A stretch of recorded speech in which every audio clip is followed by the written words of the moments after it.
देखिए मोदी सरकार ने बहुत काम किया। आप अगर किसी चीज़ में दंगा फसाद फैलाने की अगर आप सोशल मीडियम का अगर यूज करोगे तो उस पर एक लगाम लगाना जरूरी है ना। यही तो अंध भक्तों की सबसे बड़ी प्रॉब्लम है कि मोदी जी कुछ भी करें सब सही है। नहीं, कुछ भी करेंगे सब सही नहीं, ऐसा भी लोग नहीं है कि मोदी जी अगर कुछ गलत भी करेंगे तो लोग उसको सही समझेगा। अब मान लीजिए अभी महंगाई के ऊपर लोग बीजेपी को घेर रहे हैं, तो महंगाई में क्या बोल रहे हैं कि गैस सिलेंडर इतना महंगा है। अरे मैं बोल रहा हूँ उन लोगों को जो अभी गैस गैस चिल्ला रहे हैं ना, तापी परियोजना के तहत में जो गैस लाइन जो पाइपलाइन जो था वो भारत पहुंचने ही वाला है। 2024 के बाद आपको 700 रुपए के अंदर गैस सिलेंडर रिफिल करके दिया जाएगा। इसका मैं आपको बताता हूँ, आंकड़ा के हिसाब से बताता हूँ, जो ट्रांसपोर्टेशन कॉस्ट है वो मिनिमाइज हो जाएगा, रिड्यूस हो जाएगा। ट्रांसपोर्टेशन कॉस्ट हमको भरना 24 तक का टाइम आप इसलिए दे रहे हैं कि 24 में एक बार फिर से जनता धोखा खा जाए। नहीं, जनता देखिए मोदी सरकार ने बहुत काम किया। डिफेंस के सेक्टर में आज जिस तरीके से हमारे देश की शक्ति बढ़ रही है ना, वायुसेना, नौसेना और रोजगार कहाँ?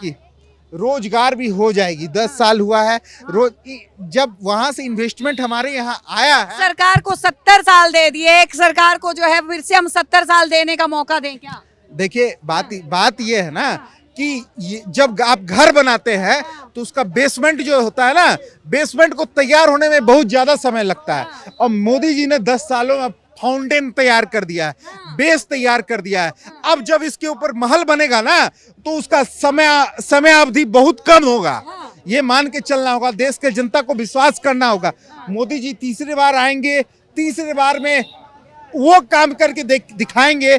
आप सब जो लोग मतलब बेघर हैं, जो लोग भाड़े के घर में रह रहे हैं, रेंट में रह रहे हैं, जो रेंट देने में सक्षम है, उन सबको घर दिया जाएगा। लेकिन राहुल गांधी तो कह रहे हैं तानाशाही सरकार है, हिटलर का राज जो है वो चल रहा है भारत के। हिटलर का राज, हिटलर क्या करता था? गैस चैम्बर में डाल करके बंद कर देता था अपने विरोधियों को।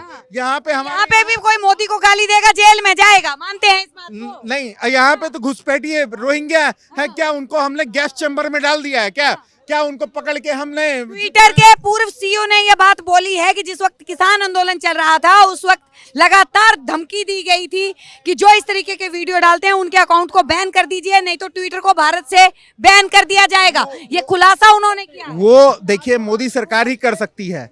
अरे जो ट्विटर जैसी संस्था है, जो सोशल मीडिया की संस्था है, कोई गवर्नमेंट का इतना पावर नहीं है जो उसको धमका सके। ये मोदी जी ने जो क्या लगता है कि कौन कह रहा है? ट्विटर के जो सीईओ हैं वो जानबूझ के मन धड़क बात जो है वो बोल रहे हैं। ट्विटर में और फेसबुक के जो में है ना, वहां पे लेफ्टिस्ट वाले जाकर के बैठे हुए थे, तो वो डिसीजन ले रहे थे देश हित के विरुद्ध में। जो भी खबर था, जो भी ऐसा न्यूज था, वो सब झूठी फेक न्यूज सबको प्रमोट कर रहे थे, धरने से चला रहे थे। इसी कारण से मोदी जी ने उनको वार्न किया था। प्रोपेगेंडा चलाओगे आप अगर किसी चीज़ में दंगा फसाद फैलाने की अगर आप सोशल मीडियम का अगर यूज करोगे तो उस पर एक लगाम लगाना जरूरी है ना। अदरवाइज आप ये 5 लोग इकट्ठा करके आप हंगामा कर दोगे, फिर आप कहोगे कि हमारे साथ अन्याय हो रहा है, तो उसके लिए लगाम लगाना जरूरी है। और ट्विटर है कौन? वो थोड़ी हम लोगों ने थोड़ी सुना, वो तो एक बिजनेसमैन है ना। अगर वो कह देगा आज हम बिजनेसमैन है, हम कह देंगे तो क्या हम मान जाएंगे? वो आया कहाँ से है? वो तो बाहर का बंदा है ना, इंडिया का थोड़ी है। वो तो यहाँ बिजनेस कमाने आएगा। उसे लगा कि हमारा अकाउंट बंद होगा, हमें बेनिफिट नहीं होगा, वो तो कहेगा। हम उसकी बात सुन क्यों रहे हैं? हमें अपने प्रधानमंत्री पे भरोसा नहीं है जिसको हमने चुना है। हम उसकी बात को सुन रहे हैं जिसको किसी ने नहीं चुना, जो अपना प्रॉफिट कमा के ले जा रहा है, बाहर कमा रहा है, उसकी बात को हम ज्यादा तवज्जो दे रहे हैं।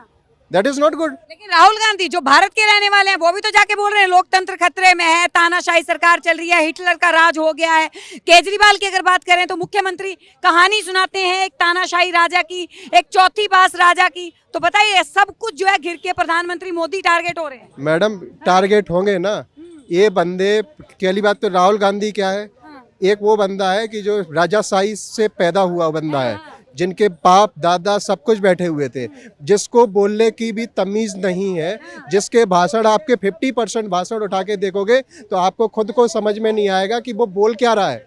जिसको पब्लिक पीछे से सपोर्ट करके बताती है कि भैया ये बोलना है, जो अपना खुद नहीं लिख पाता है वो दूसरे से लिख के और फोन में देख के लिखता है, आप उसकी बात कर रहे हो। रही बात केजरीवाल की, जिस बंदे ने अपने बच्चे की कसम खाई हो, जो नैतिकता के आधार पे आया हो, जिस अन्ना आंदोलन के खिलाफ आया हो, जिससे उठा हो, जिसने ये कहा हो कि मैं कांग्रेस से सपोर्ट नहीं लूंगा, हम अपनी सफाई करेंगे, कभी भ्रष्टाचारी नहीं करेंगे, ये सारी चीज़ें नहीं करेंगे, बंगला नहीं लेंगे, रोड पे चलेंगे, सिक्योरिटी नहीं लेंगे, हर एक चीज़ झूठ बोलते आ रहा है। अरे इतनी पार्टियां मर गई थी, अगर फिर मुझे केजरीवाल को बिठाना था, हम खुद उसके आंदोलन में आए थे। आज मुझे प्रॉब्लम इस चीज की नहीं है, केजरीवाल काम कर रहा है, ठीक है, थोड़ा बहुत अच्छा काम कर रहा है और पार्टियों से, लेकिन प्रॉब्लम इतनी है, उसने बोला था हम राजनीति को बिल्कुल साफ कर देंगे, हमारे यहाँ पे भी एक भी बंदा ऐसा नहीं होगा कि जो नहीं कर। आज वही हो गया, फिर एक पार्टी और बढ़ गई ना। फिर अगर आज की डेट में सपोज करो मैं अगर धरना करने जाता हूँ और मैं आपसे बोलूंगा कि मुझे प्रधानमंत्री बनाओ, मैं ऐसा कोई बिलीव करेगा? आप देख रहे हैं सौगंध टीवी, सौगंध वतन की।